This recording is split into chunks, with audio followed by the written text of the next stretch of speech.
প্রকৃতিতে এমন একটি প্রাণী আছে যার পেশা যেন প্রকৌশল বা ইঞ্জিনিয়ারিং।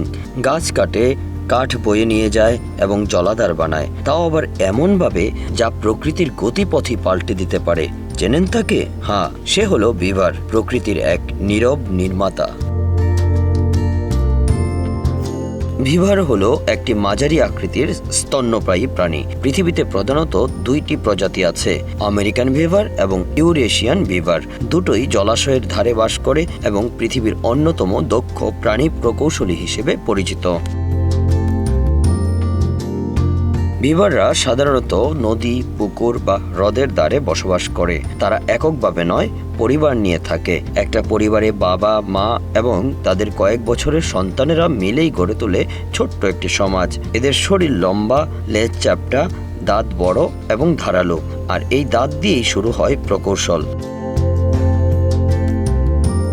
বিভারদের সবচেয়ে বিখ্যাত কাজ হলো ড্যাম ও লজ তৈরি করা। তারা গাছ কাটে দাঁত দিয়ে, কাঠ টেনে আনে জলে ভাসিয়ে, আর তারপর সেই কাঠ, কাদা ও পাথর ব্যবহার করে বাঁধ দেয় নদীর উপর।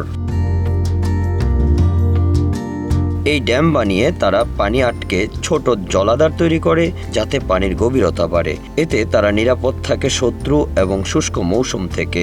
ড্যামের পাশেই তারা বানায় নিজেদের বাসা, যার নাম লজ। এই ঘরের ভেতরে থাকে প্রবেশপথ, বিশ্রামঘর, খাবার রাখার স্থান, আর সবটাই পানির নিচে প্রবেশযোগ্য। বিভারের তৈরি ড্যাম শুধু তাদেরই কাজে লাগে না, এর ফলে আশেপাশের এলাকায় পানি ধরে রাখা যায়। গঠন হয় ছোট ছোট জলাভূমি, যা পাখি, মাছ, ব্যাঙ ও অন্যান্য জলজ প্রাণীর জন্য অভয়ারণ্য হয়ে ওঠে। এ কারণে বিজ্ঞানীরা বিভারকে বলেন ইকো ইঞ্জিনিয়ার, অর্থাৎ পরিবেশ প্রকৌশলী। বিভারের দাঁত একবার দেখে নিলে ভুলবেন না। তাদের কমলা রঙের দাঁত শক্তিশালী ও আজীবন বাড়তে থাকে। তাই নিয়মিত গাছ কেটে দাঁত ঘষে ক্ষয় ঘটায়, না হলে দাঁত অতিরিক্ত বড় হয়ে গেলে বিপদ ডেকে আনতে পারে। তারা গাছের ছাল, ডাল, পাতাসহ নরম কাঠ খায়। বিশেষ করে উইলু, বার্চ ও পপলার গাছ তাদের পছন্দ। বিভাররা শীতের আগেই খাবার জমিয়ে রাখে। বরফে ঢাকা পানি আর কঠিন আবহাওয়ার মধ্যেও তারা থাকে নিজেদের তৈরি উষ্ণ ও কাঠ নির্মিত ঘরে। প্রতি বছরে সাধারণত একবার প্রজনন হয় এবং বাচ্চাগুলো কয়েক মাসের মধ্যেই পানিতে সাঁতার শিখে ফেলে।